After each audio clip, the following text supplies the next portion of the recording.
Hello and welcome to all of you. स्वागत है आप सबका मेरे YouTube channel Vivek Kumar YouTube channel में। एक बहुत ही ज़्यादा मोस्ट इम्पोर्टेंट वीडियो मैं यहाँ पर आपके लिए लेके आया हूँ। रिसेंटली एक बहुत ही बड़ी डेवलपमेंट हुई है फाइनेंशियल वर्ल्ड में। अभी रिसेंटली ये न्यूज़ आई है कि फ्रांस ने एक्सेप्ट कर लिया है भारत का यूपीआई पेमेंट।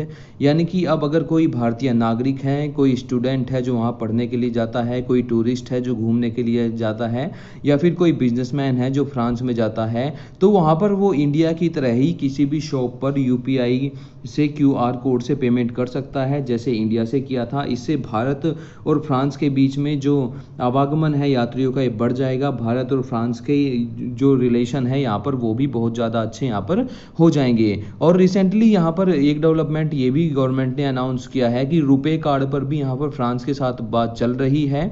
कुछ दिनों में हो सकता है इस पर भी सहमति बन जाएगी। तो आप रुपे कार्ड अगर आपके पास होगा तो आप फिर फ्रांस में जो एटीएम है उनसे भी आप कैश यहाँ पर निकाल सकेंगे। तो कंप्लीट मैं आज डिस्कस करने वाला हूँ यूपीआई के बारे में और कैसे ये भारत को इन फ्यूचर बहुत ज़्यादा बेनिफिशियल कर सकता है। तो चलिए दोस्तों स्टार्ट करते हैं। देखिए, मैं आपको बता देना चाहूँगा कि पूरी दुनिया में 7 देश ऐसे हैं जो यहाँ पर यूपीआई पेमेंट को यहाँ पर एक्सेप्ट कर चुके हैं। India, Bhutan, Nepal, Malaysia, Singapore, UAE, France, ये 7 ऐसे देश हैं जहाँ पर आप जा रहे हैं तो यूपीआई के थ्रू आप ट्रांजैक्शन कर सकते हैं। आपको कोई भी दिक्कत यहाँ पर होने वाली नहीं है। फ्रांस यहाँ पर स्पेशल इसलिए हो जाता है कि पूरे वेस्टर्न वर्ल्ड में फ्रांस वो अकेला देश है जिसने सबसे पहले यहाँ पर यूपीआई का जो पेमेंट का सिस्टम है इसको यहाँ पर अडोप्ट कर लिया है। वेस्टर्न वर्ल्ड आप समझ सकते हैं कि यूरोपियन यूनियन और अमेरिका की मैं यहाँ पर बात कर रहा हूँ। देखिए, मैं आपको बता देना चाहूँगा कि भारत ने यहाँ पर पूरी दुनिया में जो ऑनलाइन ट्रांजैक्शंस होती हैं सबसे ज़्यादा ट्रांजैक्शन यहाँ पर भारत में ही होती हैं। भारत में यहाँ पर जो ट्रांजैक्शन हुई है डिजिटल ट्रांजैक्शन, उनके थ्रू $1 ट्रिलियन का करीब यहाँ पर पैसा ट्रांसफ़र यहाँ पर किया गया है। अगर आप पूछेंगे पूरी दुनिया में सबसे ज़्यादा डिजिटल ट्रांजैक्शन कहाँ पे हुई है, तो पिछले साल में 25 बिलियन डिजिटल ट्रांजैक्शन भारत में ही हुई है, जो कि पूरी दुनिया में सर्वाधिक है। दूसरे नंबर पर चाइना है, चाइना में 15 बिलियन ट्रांजैक्शन हुई है। तीसरे नंबर पर साउथ कोरिया है, साउथ कोरिया में यहाँ पर 6 बिलियन डिजिटल ट्रांजैक्शन यहाँ पर हुई हैं। और उसके बाद अगर यूएस की बात कर दें तो यूएस आता है 9वें नंबर पर। यूएस में 1.2 बिलियन यहाँ पर डिजिटल ट्रांजैक्शन यहाँ पर हुई है।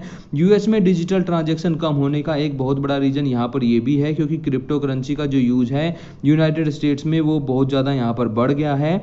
और इस वजह से यहाँ पर लोग क्रिप्टो करेंसी में भी यहाँ पर सेल और परचेज यहाँ पर कर रहे हैं। तो डिजिटल जो पेमेंट है इसके मामले में हमने चाइना और यूएस को बहुत ज़्यादा पीछे छोड़ दिया है। यहाँ पर ये बात आपको समझनी होगी कि जो नंबर ऑफ ट्रांजैक्शन है वो भारत में यहाँ पर ज़्यादा हुई है, लेकिन उन ट्रांजैक्शन की जो वैल्यू है हो सकता है चाइना और यूएस में ज़्यादा हो, क्योंकि चाइना और यूएस में एक औसत आम नागरिक यहाँ पर बहुत ज़्यादा भारत के आम नागरिक से ज़्यादा पैसे यहाँ पर कमाता है। लास्ट मंथ की ही अगर हम रिपोर्ट को देखें तो लास्ट मंथ यहाँ पर 55 लाख डिजिटल ट्रांजैक्शन यहाँ पर भारत में रिपोर्ट की गई थी। और हर महीने ये जो ग्रोथ रेट है वो 6% है, यानी कि डिजिटल जो ट्रांजैक्शन है वो हर महीने 6% के ग्रोथ रेट से यहाँ पर बढ़ती जा रही हैं।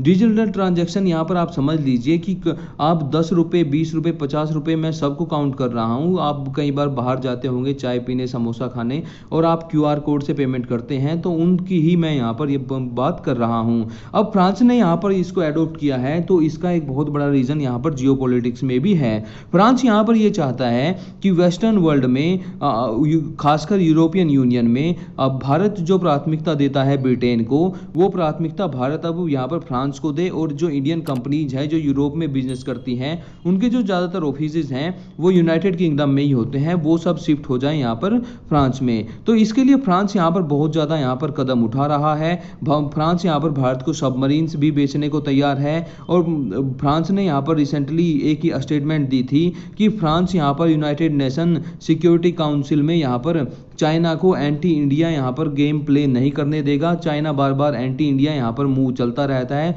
तो फ्रांस उसको यहाँ पर काउंटर करता रहेगा। आपको पता ही होगा France United nation security council में एक परमानेंट मेंबर है। रशिया, चाइना, अमेरिका, यूके और फ्रांस, ये 5 देश यहाँ पर परमानेंट मेंबर हैं यूनाइटेड नेशन सिक्योरिटी काउंसिल में। इसके अलावा फ्रांस ने यहाँ पर अभी रिसेंटली चाइना और पाकिस्तान ने एक भारतीय को, जो कि पाकिस्तान की जेल में बंद है, उसको यहाँ पर इंटरनेशनल टेररिस्ट यहाँ पर घोषित करवाने का यहाँ चाइना और पाकिस्तान ने बहुत ज़्यादा यहाँ पर कोशिश किया था, लेकिन उसके विरोध में भी फ्रांस ने यहाँ पर वीटो कर दिया जो यहाँ पर प्रस्ताव चाइना पाकिस्तान ने रखा था। इसके साथ यूनाइटेड स्टेट, यूके, इंडिया और अल्बानिया 5 देशों ने यहाँ पर इसके खिलाफ वोट किया और वीटो भी किया 3 देशों ने, तो ये प्रस्ताव रिजेक्ट हो गया। तो आप कहीं से भी देखेंगे तो फ्रांस यहाँ पर भारत के साथ यहाँ पर हर तरह से यहाँ पर इसको कोऑपरेट करने के लिए तैयार है। बस फ्रांस ये चाहता है कि इंडिया जो है फ्रांस के साथ ज़्यादा अलाइन हो जाए, ट्रेड यहाँ पर बहुत ज़्यादा हो, और जो इंडियन बिजनेसेस हैं यूरोप में जो बिजनेस करते हैं उनका मेन रूट यहाँ पर फ्रांस के थ्रू ही यहाँ पर होना चाहिए। अब ये जो यूपीआई सिस्टम फ्रांस ने अडॉप्ट किया है, अगर ये भारत की तरह ही वहाँ पर एक बार प्रचलन में आ गया तो मैं आपको बताना चाहूँगा कि जो आम नागरिक हैं फ्रांस के, वो यहाँ पर इसका यूज़ करना शुरू कर देंगे। और एक आम फ्रांस नागरिक पूरी दुनिया में ट्रैवल करता है, अगर वो एक बार इसका हैबिचुअल हो गया तो फिर यहाँ पर आप देखेंगे कि धीरे धीरे यूरोपियन यूनियन के जो और भी बड़े देश हैं, जर्मनी है और भी जो देश हैं, वो धीरे धीरे यहाँ पर इसको अडेप्ट करेंगे, क्योंकि यूरोपियन यूनियन के जो सिटीजन्स हैं उनको फिर इससे सहूलियत मिलने लगेगी। तो यहाँ पर वोकल फॉर लोकल जैसे हम इंडिया में नारा दिया है, तो ये हमारा जो लोकल प्रोडक्ट है ये ऐसे ही वेस्टर्न कंट्रीज में भी यहाँ पर चलना शुरू हो जाएगा।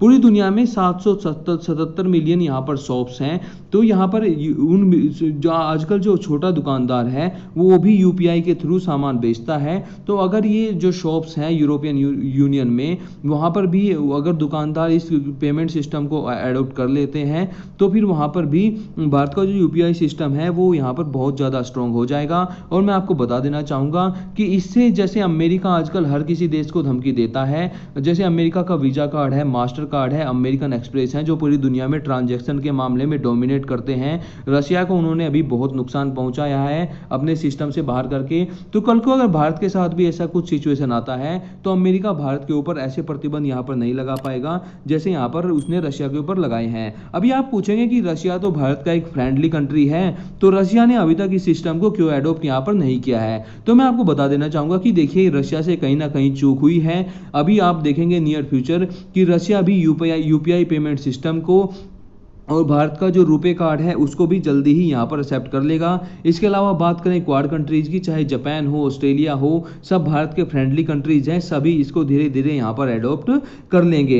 अमेरिका की बात अलग है, वहाँ पर visa card, master card, American express, वो इस हक को बहुत ज़्यादा अपोज करेंगे। तो मुझे लगता नहीं है कि इन नियर फ्यूचर ये हमारा जो यूपीआई सिस्टम है और जो रुपे कार्ड है ये अमेरिका में एक्सेप्ट किया जाएगा बिकॉज ऑफ पॉलिटिक्स की वजह से। अभी नेक्स्ट मूव यहाँ पर भारत की सरकार यहाँ पर ये चल रही है कि आपके पास अगर एटीएम कार्ड भी नहीं है और आपके पास एक यूपीआई आईडी है, तो यूपीआई आईडी के थ्रू आप यहाँ पर अपने एटीएम से कैश भी निकाल सकेंगे। तो बहुत ही ज़्यादा रेलिवेंट होने वाला है ये मेथड ऑफ डिजिटल ट्रांजैक्शन का इन फ्यूचर। जो भी देश इसको अपनाएगा उसको ये बेनिफिट करेगा और यहाँ पर इंडियन गवर्नमेंट तो यहाँ पर बेनिफिट होगी ही, और इससे भारत को ग्लोबली एक यहाँ पर सुपर पावर बनने में भी यहाँ पर मदद मिलेगी। रिसेंटली 2021 का जो बजट आया था उसमें हमारी वित्त मंत्री निर्मला सीतारमण ने भी ये बोला था कि हम यहाँ पर जो डिजिटल ट्रांजैक्शन है उनको प्रमोट करने के लिए हम यहाँ पर 1500 करोड़ रुपए का यहाँ पर बजट रख रहे हैं, लेकिन उसके बारे में अभी तक कोई स्कीम यहाँ पर अनाउंस नहीं की गई है। अगर कोई स्कीम यहाँ पर ऐसी अनाउंस की जाती है तो इन फ्यूचर में आपको उसके बारे में जरूर मैं अपडेट कराऊंगा। तो ये था कंप्लीट एनालिसिस इस वीडियो का। वीडियो देखने के लिए बहुत बहुत धन्यवाद। वीडियो आपको कैसी लगी मुझे कमेंट करके जरूर बताइएगा, और मैं बहुत मेहनत से आपके लिए वीडियो बनाता हूँ। तो वीडियो को शेयर करें, लाइक करें, चैनल को सब्सक्राइब जरूर करें, बेल आइकन को जरूर प्रेस करें। मिलते हैं अगली वीडियो में। Till then thank you very much, bye bye.